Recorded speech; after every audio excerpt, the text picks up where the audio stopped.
Hey everybody, it's Brian Asbury, and I just wanted to welcome you to today's episode. If you could, like today's episode, hit that subscribe button, and let's continue to grow the developmentally speaking brand.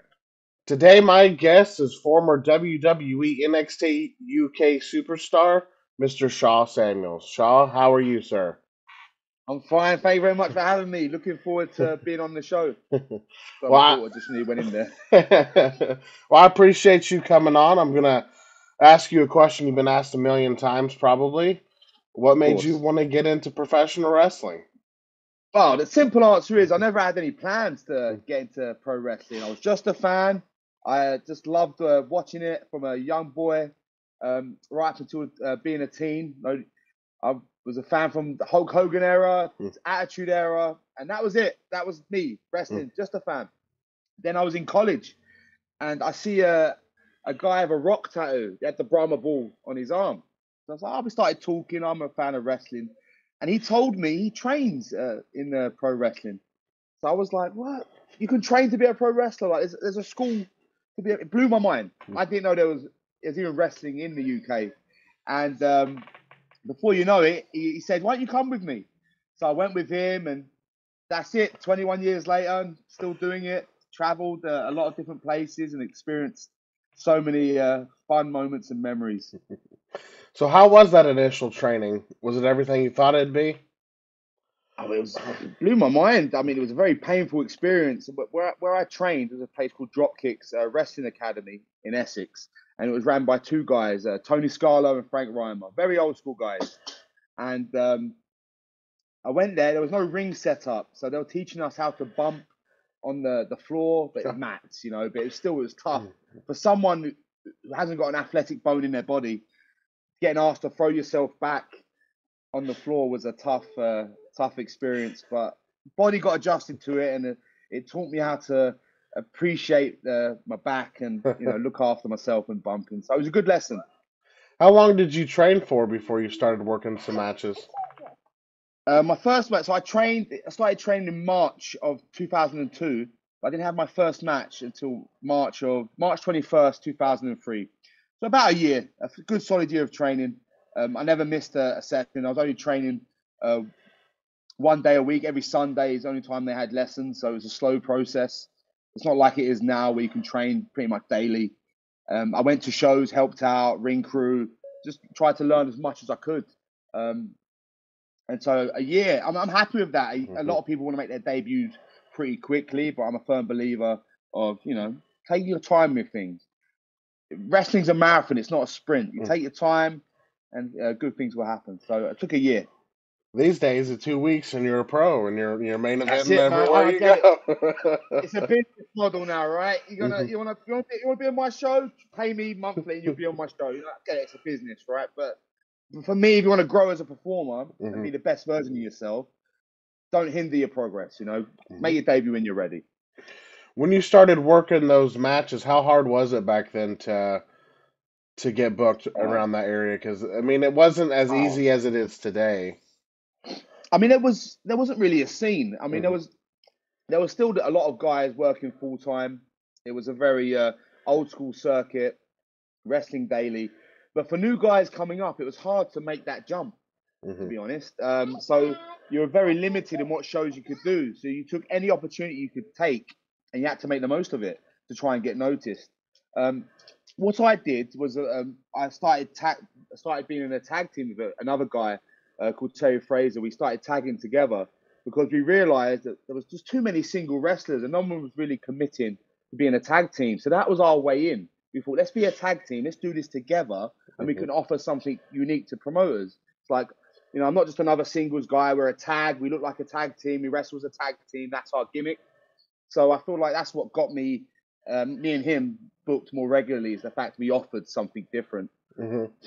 And how far did you get to go with this tag team? Did you get to do more Oh, outside of we your went to area and yeah, like branch they out? did Shikara in Philadelphia, Okay. ECW Arena, King of Trios with another guy, Martin Stone, Danny Birch. We wrestled for a long, long time in WXW in Germany, other promotions around Europe. We got to experience that because of being a tag team. Hmm. So we got quite far, but he ended up having other interests, and I was solely committed on wrestling. I mean, he's a very talented guy in other fields. I mean, I think he's a model and an actor now. So he's doing very well. But I was just committed to being a professional wrestler. Do you feel like that was what got your name out there, or what was the moment that people started realizing, what you could bring Um, to the table? I think I've got to say it's Andy Quilden at Rev Pro because we was always a tag team for him. Hmm. And then Andy was the guy that said, "No, you two split up. You know, you obviously have different goals and aspirations. So we're going to split you up." And I was the bad guy at the hill, and he really, really took a lot of time and effort to push me. And because he did that, and Rev Pro wasn't the name back then is what it is now. Hmm. But he because he committed to me, other promoters did as well. So he really set a trend, and a lot of guys were booking me as the big bad villain for their show, which really Hmm. helped me a lot. What was it like working, in the States and the UK and then all over, like Um, traveling? the travelers, well, within the States, I mean, I was only unfortunate enough to do it just the one time, Hmm. one weekend. Um, because I was running a family business a lot, so I really couldn't really commit to doing this full time. But the one time I did it was amazing. It was really such a great experience. Such respectful fans Hmm. in the United States, and obviously that was a bucket list stuff to wrestle in the ECW arena. Being such a big fan, so that was awesome. It really was awesome. But over in the UK, it's very much a crowd show. They take control. They love the chants, the singing. They like having a few beers, and the atmosphere at British shows are fantastic. Really are, especially the over 18 crowds. Hmm. Really, really fun. So how long were you working before, we had this big boom in the UK a couple years ago and all eyes Oh, were right. on the UK? Yeah, man. So I was talking with this about this the other day. It was like a domino effect. One Hmm. thing happened, and suddenly it went boop, boop, boop, and loads of great stuff happened. I would say that the boom really happened in 2014. Hmm. Was that the same? For me personally, this is my opinion. People have all different theories. So ICW in Scotland were doing really well because of Grado. Grado was amazing. He Hmm. connected with so many people and he was on fire. He was doing so well. And at the same time he was taking off, Drew Galloway got released and came back to Scotland, had that big impactful moment, and it was like, oh my God, all eyes on Scotland. Hmm. And while that was happening, you had Progress just kicking off in the south of England. And then Rev Pro were putting on these amazing. This was in 2014, and then Impact came over here at the same time to do British Boot Camp, which put a spotlight on British workers. So that kind of set the table, I feel. Hmm. Then 2 years after that, the crowds are every show you go to, crowds are doing well. ICW sold out 4,000 people. Drew Galloway versus Grado. Then they did 7,000 the next year in the Hydro. Hmm. Then Progress are running Wembley. And while all that's happening, ITV, which is a big news channel, not news channel, TV channel, sorry, they started a pilot to do a wrestling show, which then prompted WWE to be like, wait a minute, what's going on over there? We got to do something. They're doing arenas. They've got all this talent. We need to get a piece of the pie as well. So it was just a domino effect from like 2014 that kind of sprung it all off. Now, was it well received when WWE wanted to come over here and try this? And how did your deal come Um, about with? Yeah, so I was part of the guys in the pilot ITV Hmm. episode, right? ITV World of Sport reunion, and then to me, right, anything that requires us to do this full time Hmm. is an amazing opportunity. So one thing we lack in the UK is that big company that puts a spotlight on the workers we have over in here and in Europe is because we don't have the like Japan has all their big companies. Obviously, look at America has all the big companies, the TV deals. We don't have that, so we tend to have limited opportunities. So if we had something based over here that offers us full-time work, everything would improve. So all the guys would work hard because they want to get their asses a contract, and because of that, all the guys on the shows on the indies would work hard because they also want to get the contract. So everyone kind of wins. Hmm. So I was one of the guys that thought it's going to be good. Obviously, people will be upset they're not getting signed. They'll be upset because it's taking opportunities away and all this kind of stuff. But in overall, it could be a good thing. That was my thinking. Uh, more jobs for us, the more opportunities and more spotlight equals good things. mean, look at WWE now. Look at the amount of guys from the European scene that Mm-hmm. are on the main roster. So I feel like it's a good thing, and you could argue that might not have happened if we didn't get a spotlight shown on the talent over here. So it did a good thing. Yeah, even like 10 years prior, they didn't have that focus, and you know what I mean. No, Like it shifted. yeah, They didn't just need the one absolutely. UK guy on the roster. Now they Well, that's realize. what. Yeah, there's other guys. I remember about 2009, 2008, 2009. There was guys going, oh, I'm not going to bother going for a WWE tryout. And we all had that same attitude because they had the UK, they had the English guy, Wade Hmm. Barrett. They had the Scottish guy, Drew McIntyre. Then they had the Irish guy, Sheamus. So what's the point of even trying out? Hmm. Because they filled that quota. But I feel like that's a mentality amongst the wrestlers Hmm. that to stop them from taking risks on themselves. But I feel like if you're talented now, you're going to get signed. Oh yeah, Doesn't matter where you're from. Yeah. absolutely. So what Mm. led to you getting signed? How did that all come about? So I had because again, I was with the World of Sport, ITV, and once all that, cleared, nothing was happening. Hmm. They gave me a tryout in 2019. They invited me down to do the NXT UK, a training week, and to train under the coaches, and I had a dark match.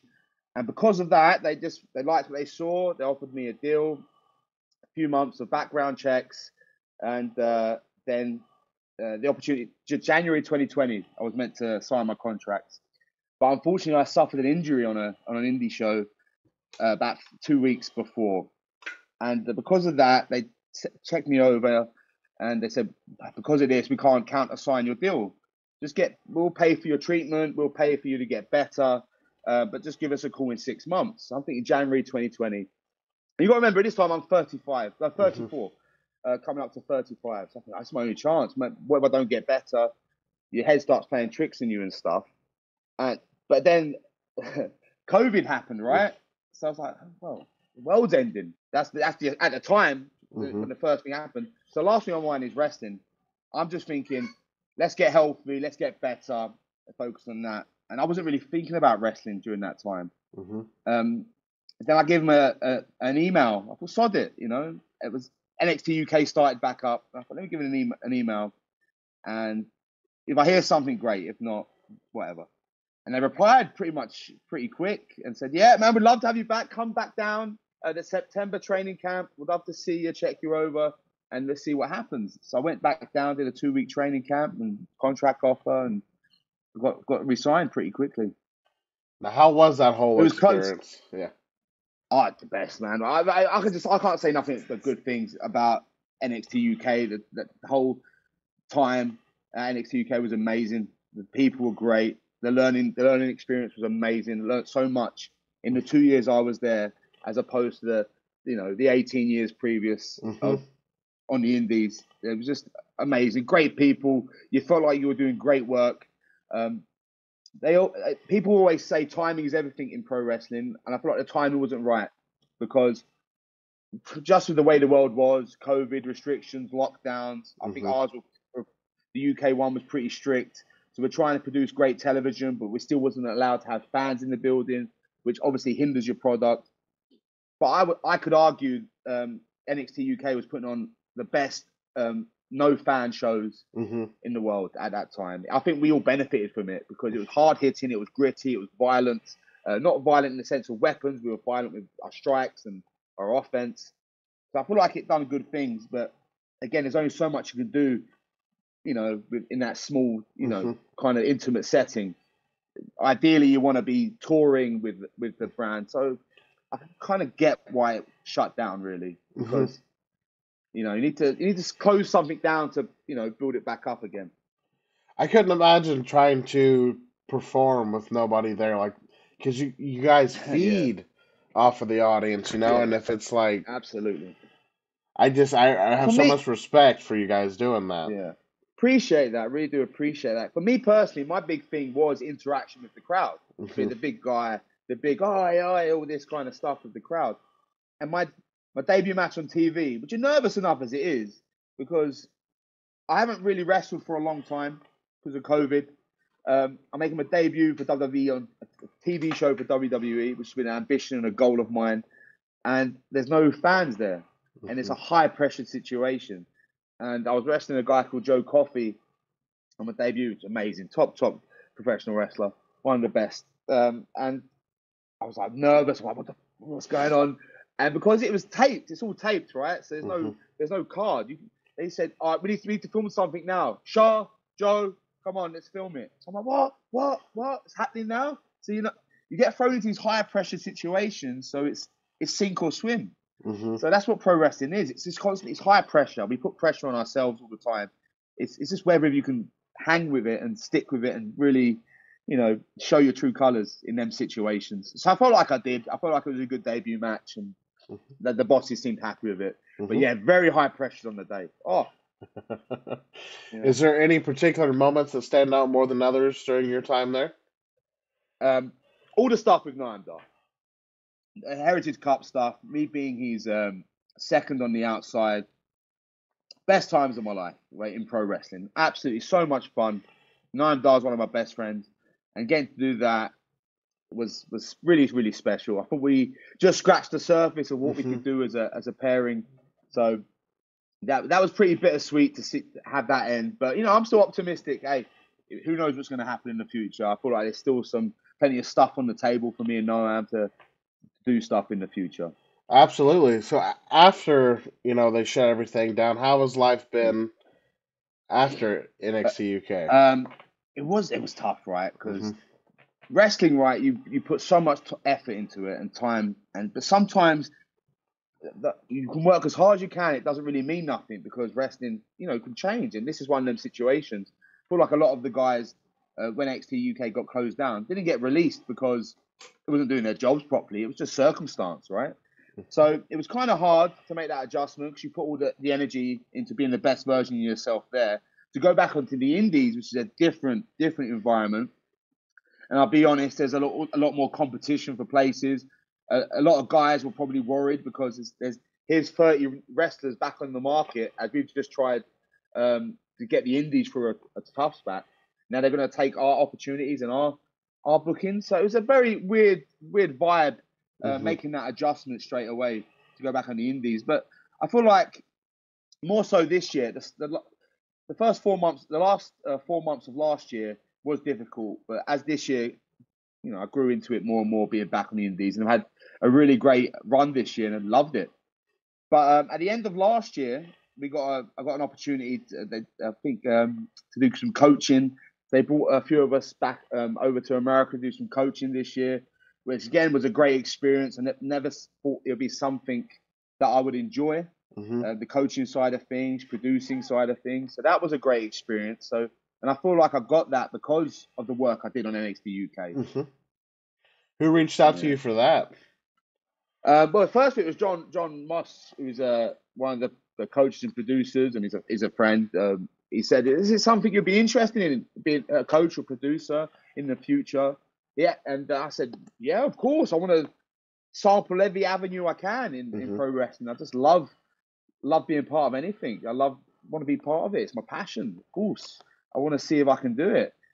And then we got brought over, spoke to Matt Bloom, Shawn Michaels, who I learned so much from during NXT UK, but never had any face-to-face interaction with them. It was all done over Zoom. I'd get match study with them on Zoom. They would critique my work over Zoom. So it was all our relationship was done over screen. So it was good to go over there and see them face-to-face and to learn from them in the flesh. So it was all different for me. Like, I've never been a coach. I've never been a producer. So it was all very, very new to me and a great learning experience. And by the end of it, I was like, I've got to do some coaching. So now I coach in the UK as much as possible. That's awesome. Is there anybody you particularly, during your time down there coaching, like saw something in, or like you see that like these people are getting it, or how well of a job they're doing? There was a tag team I really liked called Hank and Tank. They were on NXT. They're a great, energetic tag team. Awesome stuff. There's some guys that haven't even made their debut yet, and they're very new to pro wrestling. They've got some serious potential. There's so much talent. Wherever you go in that company, there's so many different talented people, whether it's on the mic, whether it's as a character, whether it's in ring, whether it's high flying. They've got every basis covered. I really learned a lot from the other coaches there as well. Like you've got guys like Finley, Terry Taylor, Steve Carrillo, Norman Smiley, Roy Brookside. All these guys, you're just looking and thinking, wow, a knowledge of wrestling. So for me to be around them for 2 trips, I learned so much as a wrestler as well as a coach. So it was just non-stop education. It was like a university of pro wrestling. I don't think people realize how much stuff they actually have in that building and what they do with all this talent. Yeah, it's just so much across the board. There's just so many talent that people don't even know that are there. You know? There's just crazy amounts. So you said you do some coaching now. How's that going? Really good. I take the advanced class every Monday at Rev Pro, the school of the London School of Wrestling. So it's a lot of guys that are already on the circuit, already on the indies. So I'm just trying to do my best to give them some experience, advice, some my own opinions. Because I always say there's no right or wrong in pro wrestling. There's just your way and there's my way. At the end of the day, anything can get over with the fans, the customers, and who am I to say, no, this is wrong. This is how you do it. This is my way or the highway, blah, blah, blah, blah. It's not. It works for you. And if that's the case, then it's good. As long as you commit to it, it's going to get over. Absolutely. For that bit of advice. So besides training, are you still wrestling full time now? What are you looking to do next? I'm happy and content doing what I'm doing just now. If I can get another opportunity in WWE, that'd be great. If I can get another opportunity anywhere in the world, whether it's in somewhere, an opportunity to go over to Japan, which is something I've never done, my options are always open. They always will be open. Thankfully, and touch wood, my body's still very good. I feel like I'm the best version of myself because, up here, experience-wise, I've learned from the best. I've been around the best. And just, I feel healthy and I feel good. I still wrestle a minimum once a week, twice a week. And still train, still teach once a week. So that's enough for me right now. I've obviously still got my family business I control and take care of. I've got other fingers in other pies. So I've got other things to go on. But wrestling right now will always be part of my life. Whether I've got to retire in the ring and just focus behind the scenes or just offer advice via text, I'm going to just be a part of it no matter what. So if NXT Europe ever comes around, you're definitely interested. Oh man, I hope I'm front of the queue. Whether it is as a talent, if it's a coach, if it's anything. For me personally, NXT Europe it will be a big thing for the wrestling scene over here. And also, I feel like it's something that's essential for WWE. Because the amount of talent that is based over here, it can't just be like, right, here's 30 guys, let's take them over to Orlando. We've got to be like, no, let's train them here. Let's train them here. Let's put them on shows here, and then the guys we think that are ready to go over to America, let's do it. So I think that's what the plan should be. I mean, I don't quote me on that. I don't know any more information or anything like that. All I know is that that would be silly not to get NXT Europe up and running. I've always felt like the way that the developmental system used to be, where it was like you learn from these people here in Louisville, and then you'll go to Atlanta, and then you go to FCW, and then like the polishing school should be NXT. Like you learn from all these different people. That way, you learn all these styles. You learn who you are instead of just like one. This is the way. This is the only way. Absolutely. And like I said, like it works the same way. Like, there could be so many guys over in America that might not be quite ready for TV, NXT TV. Bring 15 of them to Europe, come here, change the scenery, different coaches, different opinions, different views, a different style. They might find themselves here, then get over. I mean, if you remember, NXT UK, they sent Rhea Ripley over to the UK originally. And then that's how she really... that's how I feel like she got attention on her because she was over in the UK. Another set of eyes on her. She got over huge, and then look where she is now. Now, who's to say that might not have happened if she didn't come over to the UK? She could have got lost in the shuffle in America. You just don't know. So it's a good option to send people this way as well. Take a chance on something. Yeah, exactly. Just like she's not that blonde girl she was when she first started. She is two Yeah, different people, and people yeah, probably wouldn't recognize her from then to now. But yeah. like, Different, yeah, different wrestler, right? where can people reach out to you at? At Sha Samuels on all social media platforms, X. I don't get used to saying X. Twitter at Sha Samuels, Instagram at Sha Samuels. I've got a TikTok, but I don't do any dances or anything. At Sha Samuels, and Facebook, just search Sha Samuels, you'll find me. If you had any advice to give to anybody getting into professional wrestling, what would it be? Don't rush. Like, this is my biggest thing. I feel like a lot of people, they focus on everyone else when they need to look in the mirror and analyze themselves and realize, why am I not getting booked? Right? Pro wrestling is a very ego and vanity driven business, right? It's all about, we look at ourselves and me. Why am I not getting the opportunities? But we don't do anything about it. We just see what other people are doing. Why are they getting the opportunities? Why do they get all the time? Why are they over? Why do they get all the bookings? You know, why are they so good? Blah, blah, blah, blah. So just looking in the mirror, being honest with yourself, and I'll say, are you doing enough to make yourself be the best version of yourself?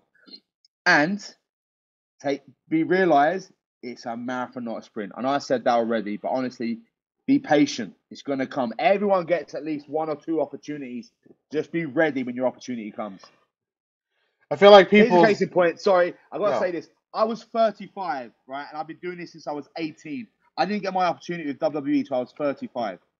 There has been so many times I was like, it's never going to happen. I'm going to quit. I'm going to give up. But I didn't. I just stuck to it and kept trying to improve myself.